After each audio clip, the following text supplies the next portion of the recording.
You're listening to the CD Baby CD Baby DIY Musician Podcast.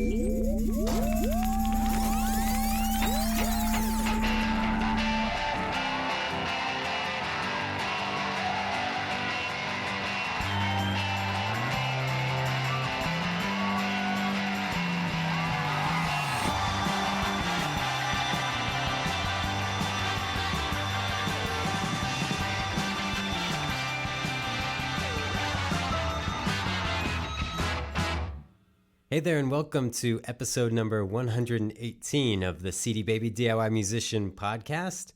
My name is Kevin, and joining me for this Roundtable edition is The Bolt. Hello. And Chris. Hey. Chris. Virtual Chris. That's right. If you saw the setup we have right now, you'd laugh. It's quite hilarious. But Chris is on the other side of the country, so he's joining us via phone and computer, so we can see him. Yay. It's a virtual roundtable. That's Totally. right. We are kind of sitting in a circle with the laptop on one side. Yeah, so we can look at him. So it's like he's with us. He's on the table. So it's been since 2011 since we met around the that's right. table of any kind, virtual or real. That's right. So we figured it was time, and we should say right off the top. One of our listeners named Adam, he works at Lexicon, and he heard our sob story about only owning an XLR cable. That would be our first purchase for the podcast. Everything else was borrowed gear or my own gear from home. And so he sent us this very nice Lexicon interface that allows up to 8 inputs. So it's making it a little easier for us to pull this together. Yeah, that's how we figured out how to somehow get Chris from across the country to be sitting here with us today. Yes, because before we only had 2 inputs, and so that was just wasn't an option. Now we've got up to 8, so we can have up to 8 people around the country all talking. We haven't exactly gone pro, but it's just one step in that direction. Yeah. No, it's still lo-fi, but as far as like the look and feel of what we're doing here, but this nice Lexicon unit is actually, it sounds really good. Yeah, it does. So it's a big improvement from what we were doing. So we thank you, Adam, for that. And if anyone else wants to send free gear, we'll gladly. Yeah. But lots of things have gone on, and since we last chatted, it seems like every month Facebook or Google or Apple is pulling a fast one. So yeah, lots of changes. Yeah. So sometimes all in the same week. Yes, sometimes all in the same week. And I think we're going to call this episode something like the new big 3, because, there's the big 3 record labels that everyone always talks about, but nobody really cares what they do much anymore except, how they're trying to survive. That seems to be the storyline. But so much of what Google and Facebook and Apple are doing really affect the music industry. And so that's going to play a big part of our news coming up. CD Baby. music. News. Last fall we had Google Music. Now that has become Google Play. Google Play is the company's biggest launch since Google Plus, and it's built on some of the same principles. First, here's what Google Play is. It's a web-based system for buying and consuming content, from ebooks to music to movies to apps to games. Basically anything you'd want to run on a mobile device or in a browser. It replaces the Android market for purchasing apps, books, and music. It also incorporates the storage and playback features of Google Music and other Google content products, and extends them with new features and enhanced unified user interfaces. Play lets you sync files from device to device, so you can buy content once and use it anywhere on your Google account. Anywhere your Google account lets you sign in. It's an online store, but it's also a cloud-based storage system. Google Play will let you store up to 20,000 songs in a web-based account you can access from anywhere, free of charge. In addition to storage, you'll be able to buy new music from a library of millions of tracks. You'll have access to nearly 500,000 games and apps for the Android mobile OS, as well as large ebooks selection and movies to rent. It remains to be seen if this new format will give them a fighting chance against iTunes and Amazon, but it's definitely a step in the right direction. Even after the death of Steve Jobs, Apple continues on with their trademark product announcements with the recent announcement of the new iPad. The new iPad features a faster chip and a Retina display first seen in the iPhone 4. Apple also announced an upgraded version of GarageBand for the iPad that adds more features previously only found in the full Mac version. Months ago, Facebook rolled out its new timeline format, which drastically changes the look and feel of the Facebook wall. The focus of the rollout was geared toward personal pages, so it was unclear whether or not Facebook would make the change to the Facebook pages as well, which are used by bands, musicians, and companies. But we now have that answer. At the end of March, Facebook will force all bands, musicians, companies, and everyone else using the Facebook page format to adopt the new timeline format. We have a blog post and video detailing the new features we'll link to on the podcast blog, but the one change that has many people upset is the removal of the default landing page. In the timeline format, you will not be able to set a default landing page for new visitors, so all that fancy marketing you required new visitors to see is now pushed to the background. Facebook says the new timeline format is about telling the story of your brand, so when viewed through that lens, the format starts to make a little more sense. The main issues remain this: how much time should I actually invest in Facebook when they seem willing to make drastic changes on a whim? And finally, here at CD Baby, we've had a series of new product launches, the latest being iTunes weekly trending reports that are free to all artists using CD Baby for distribution. You can now log into your account and see weekly sales trends of your music on iTunes. Previously, you had to wait until iTunes closed out all the sales at the end of the month, which meant you might not know what you sold until 40 days after the fact. Trending reports include city, state, country, and postal code info, so it's a great tool to help you pinpoint your touring and marketing efforts and find out which ones have been working and having the biggest impact on your iTunes sales. And those were some of the big headlines. Lots to talk about. Yeah, that Google Music transition to Google Play.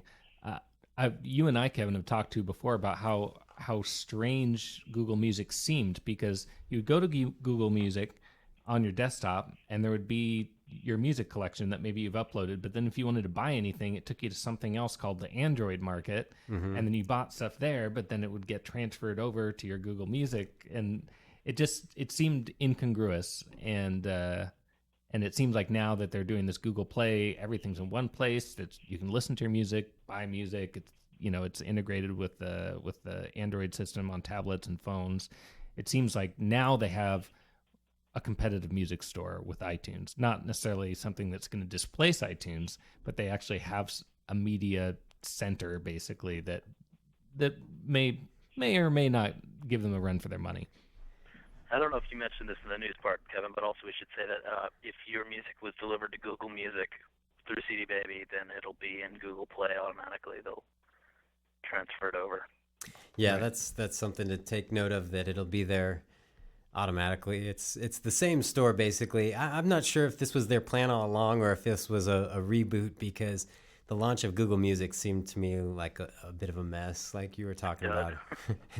Well, it was hard to understand. The storage, the cloud was called Google Music. The store was called something else. They weren't really connected to each other. It was just really weird. And if you went to Google Music and you weren't on the Android market, it was just really hard to figure stuff out. Now it's simplified. It actually looks very nice. It's a good-looking store, and I think they'll do much better for themselves. The one thing that I was trying to find out, I didn't really search that hard for it, but I was trying to figure out if they slowly, kind of quietly got rid of the artist interface where artists could log in and add their accounts, because I heard that that was not widely adopted. Well, they had 4 people providing support for that, and think of all the thousands of artists in the world that were probably contacting them. We have 40 people and who handle it here at CD Baby, and they can barely keep up. And we have far less people accessing us than the hundreds of thousands of millions of, possibly several millions of artists trying to access their page on Google Music. So I have a feeling they might have just sunset that. I don't know. It might be out there. They just don't want people to know it exists. I heard they were struggling to keep up, but it's all now Google Play, and I think it's going to do much better for them. I'm still waiting for my Android phone to update automatically. It hasn't yet, but Yeah, and They speaking of promised me it will soon. speaking of that, the other piece of the puzzle that Google's done is they bought a cell provider. I forget which one it was. Is it T-Mobile? Yeah, that's what it was. T-Mobile. And so people are speculating that they're gonna, they've come out with the iPhone killer many times. Right. Excuse me. That didn't actually kill the iPhone, but now that they can control the device and build something consistent over time, that they might actually be able to make a little bit run for that market now that they've got their app market and everything else in place. So we'll see. It'll be interesting what they do down there. With the iPad, to me, the most entertaining thing of that was all the rumors and how many of them ended up not being true and how many of them ended up being true. But the Still iPad doesn't cook your breakfast. no, but for artists, it does quite a bit now. And I think, that's to me, the GarageBand update's okay. But the apps that people are creating for iPad, so many artists, it's starting to become, like an instrument for them, and that's required for their performance. There's a lot of DJs that use iPads now, and there's even things where you can like sync two iPads together. And... Yeah. Well, on the Christmas tour we did, we had the iPad. We were using a MIDI keyboard. One of the keyboard players had a MIDI keyboard, and he was pulling the sounds from the iPad. So, and it's so small and compact, and so many cool things for artists to do, and makes the creation process a little bit more seamless and easy to just start creating as opposed to fumbling with technology. Yeah. Well, and the main update for the iPad 3 was just screen resolution and like faster processors or something. Yeah, that was one of the pretty much the main updates. So if you want to get a cheaper iPad 2, it's not like you're missing out on a huge feature set. Some of the new apps may only work with the new chip, but I doubt many of the music apps will be that way. I don't know. We'll see. It'd be interesting to see what people do, but I know for a lot of sounds and things and recording on the fly, it's becoming a pretty handy tool. Might be a good time. I posted a blog post on the DIY Musician blog last week, basically saying that in a lot of ways, the iPad's becoming a sort of all-in-one tool for touring artists. I noticed when I went to Folk Alliance last month that a lot of people were just traveling with their guitar, a backpack of clothes, and their iPad, and it did, it gave them internet access so they could book. It gave them the camera and the video camera so they could post content. All the apps, just makes their promotion super quick. So people were going out on the road sometimes a year or two at a time and kind of booking as they go. And it's a crazy lifestyle, but people are doing it with such, limited baggage. Yeah. Yeah, I'd like to get an iPad because I'm flying somewhere tomorrow, and laptop's not big, but it starts to weigh you down after a while. And well, especially it seems like if you're doing some traveling, like just the fact that a laptop folds into two pieces, it seems more likely to break. CD Baby, we've had a lot of cool releases, and we've been working hard, and the iTunes trending reports is a cool feature that people have been asking us for a while, and I'm glad that we were able to finally get that out. And that's just the beginning. We've got a lot of exciting stuff coming up that we won't speak about just yet. Now, the iTunes trending reports, it's not, how's it work? It's not actual data of your sales. It's like sort of a forecast of your sales. What it is it's data that it's sales, but they haven't been officially closed out, so they won't call them real sales. So, for instance, if someone does Complete My Album, basically what they don't want you to do is assume that someone bought the album, and so it's showing it with the trending reports. It doesn't show you dollar amounts. It just shows you like these songs sold, these albums sold, and so some factors that can come into play is one, if they use the Complete My Album function where it wouldn't be a full album sale. So you can't just assume that was a full album sale. Most likely it will be. Somebody could return the purchase, and that's pretty rare. It could bring be that back to the store. Yeah, they take it back to the store. This MP3 is broken. But that could be an option. Also, fraud. Someone could make a bunch of purchases with a fraudulent credit card, and Apple would report that in the trending reports before they, the official, right. So it's pretty much your sales. It's definitely enough to make decisions based on, the information. But And it's really handy. Like when we did this past Christmas release and we're out touring at Christmas, it was hard to tell what was having an effect, where this would let us know, hey, we saw a bump in sales in this region, because it shows you city, state. It gives you quite a bit of information. I was quite surprised iTunes gave up that kind of information. It just doesn't show street address or their name. So it gives you a lot more information than the actual sales reports do, because the sales reports don't tell you any of that. So that's cool. Well, moving on to discussion, I think kind of the interesting conversation, we hadn't really gotten into the Facebook updates,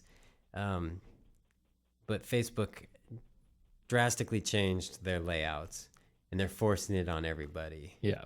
And, you kind of go through the I don't know, is it denial, then anger, then acceptance, or is it anger, denial, acceptance? One of those three, but... Oh, not just frustration. But you kind of go through that thinking, oh, man, especially when they remove away the default landing pages. That's one thing that really was frustrating. And there's some certain companies that it's really going to hurt their business for doing that. Some people that have operated strictly on Facebook. Well, they seem to be doing a really good job of stripping away anyone's ability to advertise themselves. So they obviously want that money going through Facebook ads. Yeah. And, Facebook stories and all those sort of things. And it's just another example why we always recommend not to rely on a social network as your primary web presence. Yeah, because this is a prime example, because as Chris said, the speculation is that they're doing all this to drive more people to use Facebook ads as they approach their them going public and offering stock to the public at large. And they need to show that they can make lots of money, so they don't have the kind of thing happen where when Pandora went public, everyone ran out and bought it, and then it became worth half price. Yeah. Well, I mean, I've seen we saw artists spend thousands of dollars on getting their MySpace pages designed, and thousands of dollars getting their Facebook landing pages designed. And it's like, spend that money on your own website and roll with the punches when the social networking's changed, because they may not be around forever. Yeah. And this new format, it's one of those things where when you look at it at first, you're like, what am I even looking at? But once you kind of understand that they're wanting you to tell the story of your brand, I think it's a cool format. I did a little screen capture video that shows some of the features. We'll link to that and you can check it out.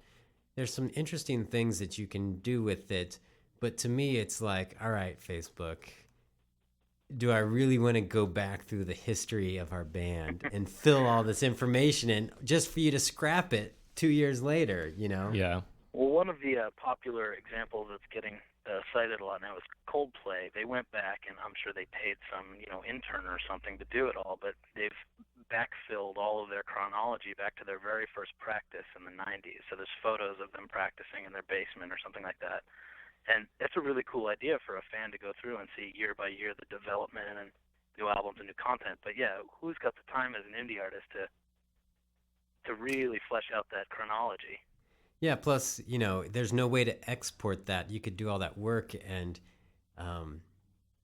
again, it's gone. And then it's like you can't import that timeline into anything else. So that's kind of where, I'm hesitant to dive too deep into it. In the little video that I made, because I showed in the video updating the Small Town Poets page, and I put our album releases, which is, once you create your timeline, you can select the date that your band was founded.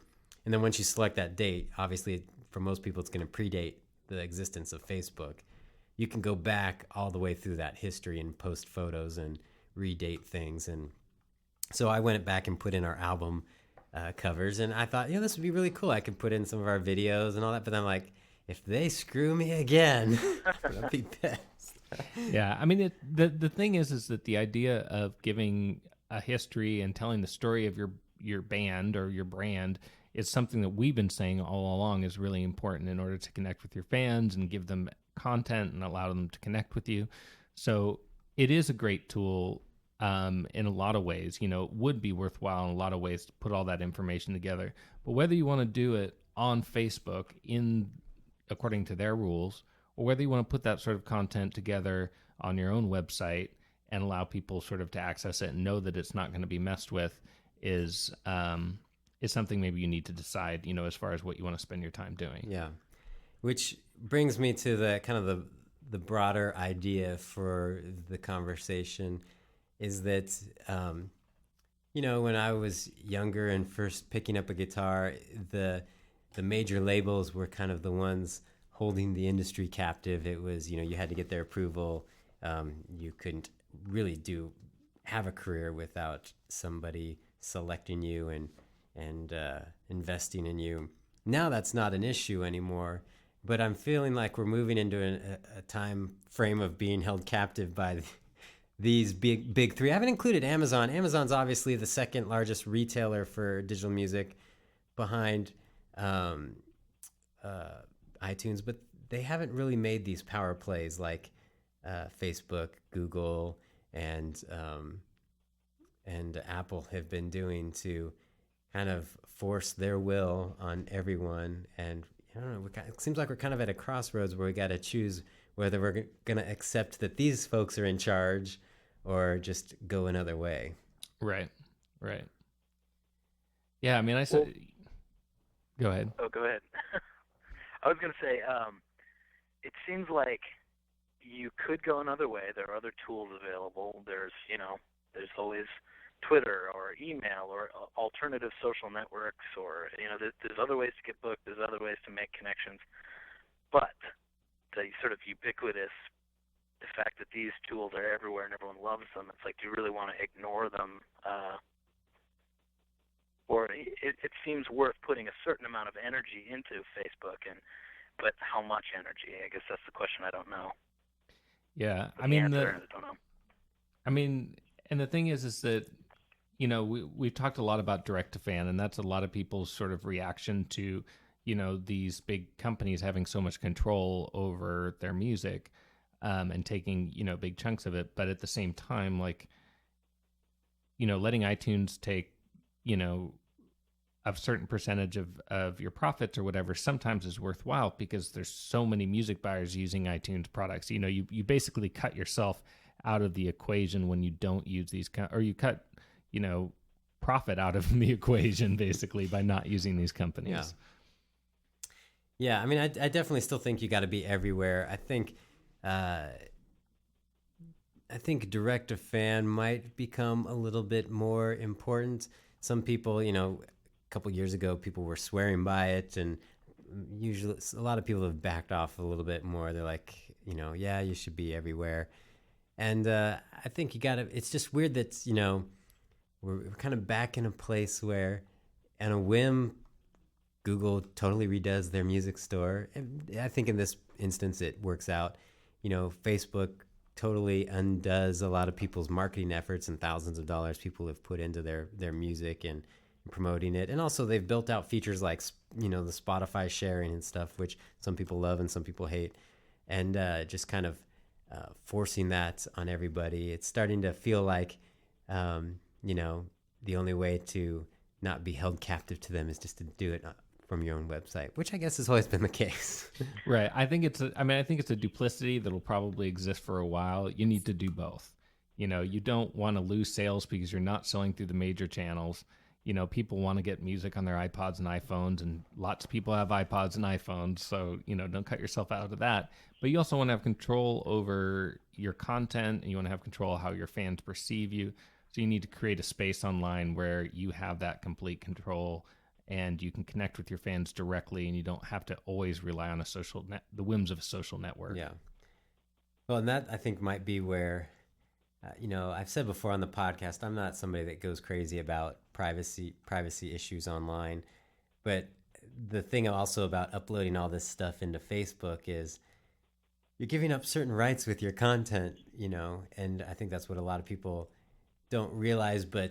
And it didn't bother me in the past, but when, I have to turn off things that don't broadcast everything I'm doing to everybody I know, as opposed to like, I can't just open Spotify and listen to a track without telling everybody what I'm listening to. Right. Not that I'm going to be listening to anything objectionable, but I just like, why does it have to do that? Why does everything... Yeah. I thought of that. I was listening to Tears for Fears one day, and I was like, should I be embarrassed about this? And I was like, no, I like this song. I'm just going to proudly listen to it on Spotify. But I had to think. Yeah, see, that's the problem. You're feeling peer pressure at home behind your computer. Privacy in my own home. I had that same experience on Spotify the other day. I was listening to a band that I wasn't very familiar with, and I hadn't really decided if I liked them or not. And then all of a sudden, like, half their album appeared on my Facebook, saying that I'd listened to all these songs. And I still haven't decided if I like the band yet. I don't want everyone to think it's my favorite band because it's on my Facebook page. There needs to be like two statuses, like streaming on Spotify and then like streaming suspiciously or something like that. Streaming totally. I'm not sure about this, so don't judge me. I have it on random play. That's the thing. It's like it makes you not want to do any of that stuff. I know. You just put it on play, you walk away from your computer, and then you come back to your Facebook page later, and it's just all Britney Spears. That's what you listen to anyway, though. One thing I was thinking of about the previous topic was I'm not sure what the exact stats are, but I think very few people return to look at your Facebook page's homepage. Mostly they'll like you, and then they'll see your content in their news feed. So maybe spending all that time pimping out your timeline is not time well spent when you could be, like you said earlier, putting that effort into your own website, housing the content there, and then, of course, sharing it on Facebook where people will see it in their news feed but not worry so much about... I kind of feel that way, at least so far, about the timelines. I haven't actually engaged a whole lot as a Facebook user with other people's timelines. I still sort of prefer just the running feed that I can check on my phone and see what my friends say. And I guess if I was super curious about a band or a person, I might dig deeper, but what are the chances they filled it out? Yeah. Well, the interesting thing is, and we'll see how people react to it, because it's just now happening. By the time a lot of people listen to this podcast, they may have already transitioned into it, seeing it more frequent, but is they totally, in my mind, killed interaction with a brand on the wall. Like here at CD Baby, we have people, we have close to 70,000 friends on Facebook. And so people are posting stuff on our wall all day long. Yeah. And other artists see it. People who come to our page, quite a few, and people will comment. And obviously people are seeing most of our content through the feed. But, we get quite a few people there. It's like a little forum. But the new format totally sidelines that interaction, and it puts it into a little box with just the person's name and maybe a few words from their first sentence, and they're just a list of the last 5. So no one's ever going to look at that. The interaction between people that are on your page won't happen anymore. At least in my mind, I don't see how it will. It might, they said, I saw a stat that they released. It was something like only 18% of your followers actually see the content you're posting, come down their feed. And it's not that they're not giving it to everybody. It's that, people aren't all online when you post that or whatever. And so if only 18% of people are seeing it, that it's like a minuscule percentage of people actually landing on your page. But now you can pay to make sure Facebook will ensure that 75% of your followers see your content if you pay them. Yes, that's something that they're doing. You can feature your post. And so if you had an album release coming up and you wanted to make sure the maximum amount of people saw your post, you can pay. And they say that when you pay up to 87% of the people will see your post. How much does it cost? Because sometimes I say really funny things on Facebook and I get bummed that no one sees it. That always sucks. You're like, that was the perfect line. Why didn't anybody say anything? Just like you posted at the wrong time of day or everybody's on vacation. Yeah. I might just make use of it just so I seem funnier to my friends and family. Yeah. We'll see. We'll try it out at CD Baby and see how it works and report back, because they do that for Twitter, right? You promoted tweets, isn't that? Yeah, I've never really used that, or I use Twitter only on my mobile phone, so it's I never they don't show them there. So I'm not sure how effective those are. And they've got the promoted videos you'll see in Google or on YouTube. Yeah.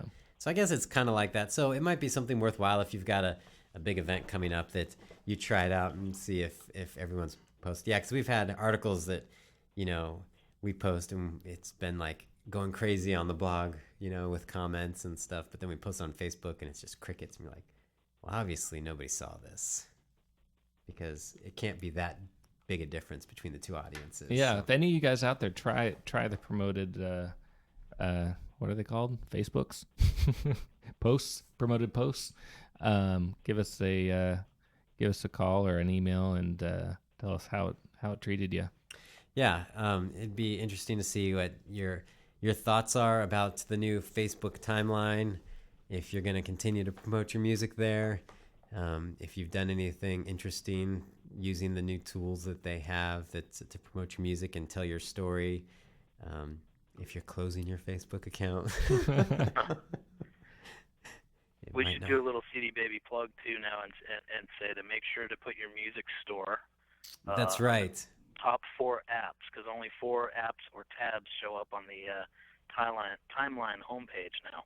Yeah, we updated the logo for the music store so it says music store nice and big, and before in the last pages format all your apps were on the left-hand column and they were really small and easy to miss. Now that there's a bigger area, there's 4 things featured. 3 of them you can move around. The Photos app you cannot change or move. The other ones, you click this little drop down and you can swap apps around. That's where all the other apps will be located when you click the drop down. But yeah, make sure your music store is featured and it definitely shouts music store so people know that, hey, click here to hear some music. And there's some other cool things you can do. You can pin posts and stuff, so you can get the URL from your music store and pin it to the top of your feed and things like that. So I'm sure more information will come out about the effectiveness of this, and we'll see how long Facebook holds on to it. Speaking of pinning, we'd if anyone has any stories about using Pinterest, the new up and coming social networking site, we'd love to hear stories of that too. I went to a marketing conference recently, and the guy doing the keynote said something interesting that made me think, okay, there's value to it. I'm not sure how or if, our marketing efforts here at CD Baby, if we need to jump into Pinterest or not. But he said that, social networks, Pinterest is one of the first, or if not the first, where it's based on what you want to see happen in the future, where Facebook, Twitter, and all the other social networks are about posting something, you might be talking about what you want to do, but pretty much you posted something that's happened and it's down your timeline, back in your past. Right. Where this is, especially it became hugely popular with crafting communities and especially like women planning their wedding, posting things, collecting images of things that they'd like to do for that event. And so it's kind of a different take on, these are people that are looking forward to something. And so marketers are, if they have that information of what people are wanting to see happen, they can market to them effectively. So if there's a way to find out what I'm really wanting to have an indie band come play in my town. Well, you could tell, Pinterest is sort of like scrapbooking. You could put together a whole Pinterest album of your show posters or your album covers or, pictures of your audience.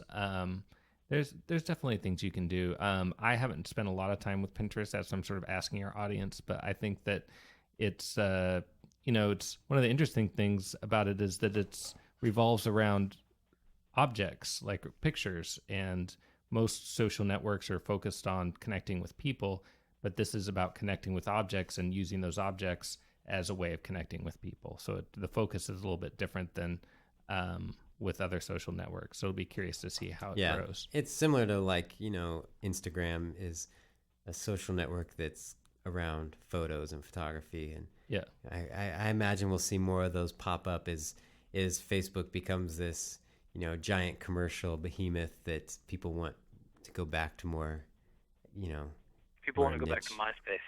Yeah, not Yeah. MySpace. They want to go back to something where it's like they can connect around something different, where it's not trying to be all things to all people. But anyway, as we should probably wrap this up pretty soon. But I think why all this matters, I'm sure someone listening right now is thinking, why the heck does this even matter and have to do with music and distribution and promotion and all that? There's the obvious things that this is where people are interacting and such, but then there's it's kind of this subversive thing where people like Google and Facebook are starting to use activity on these networks to drive search results and determine what gets featured and things like that. And that's why we've had to finally start paying attention to our Google Plus page here at CD Baby. Right. So some of those things are affecting how people find your music, and it's things that you may not realize that companies are using information and things to drive those search engines and results and things like that. And so it plays a big part in that as well. The more people talk about you, the more they like you, pin you, tweet you, whatever, Google Plus you, the more you will be found, the easier you will be found online. Social indicators are big for search engines now, like Google and Bing, and they also raise your ranking in the social websites themselves. So those are all indicators that will basically tell people and searchers and search engines that you're popular or not popular or whatever. I mean, Yep. So that's why. And it's all about being popular. it's That's all right. about being popular. That's right. I just want to see my face. You know what? everywhere. Forget everything we said. Just go play a show. That's right. I think somebody was. I read. I don't know. It was one of our articles recently where someone was complaining about that. That's when people started talking about Pinterest. I was like, oh, good grief! I don't have room in my brain for another thing like that. Just go play some guitar and forget about and it. then forget about it. No one was gonna buy my music anyways. No, that's not true. My mom would buy it. So yeah, if we'd like to hear your thoughts on the Facebook changes, how you're adapting, what you think about these companies grabbing so much power over the internet. You can call our listener line at 360-524-2209 or email us at info@cdbabypodcast.com. We're going to have Chris back here on the West Coast with us next week, and we're going to try and knock out a couple discussions. So we did an article about the worst gig ever on the DIY Musician blog, and there was some hilarious posts. And I know we've had a phone competition a long time ago, people calling in, leaving messages like that. Yeah. So we invite you to call in again with your worst gig, your terrible gig, or it's just fun. We've all been there. It's fun to laugh, cry together, and there was so many hilarious posts that we were going to share some of them and just have some light-hearted banter. And then I think we're also going to do an episode about a follow-up to our episode about sync licensing. We got a lot of questions about that, and so if you've got questions that you'd like to call in with, feel free to call in or email, and we'll try and answer a lot of those. So a lot of it will probably just be answering questions post CD Baby sync licensing launch, and keep you updated and let you know some of the cool things and how to best take advantage of that. Cool. You've been listening to the CD Baby DIY Musician Podcast, broadcasting from Portland, Oregon, USA.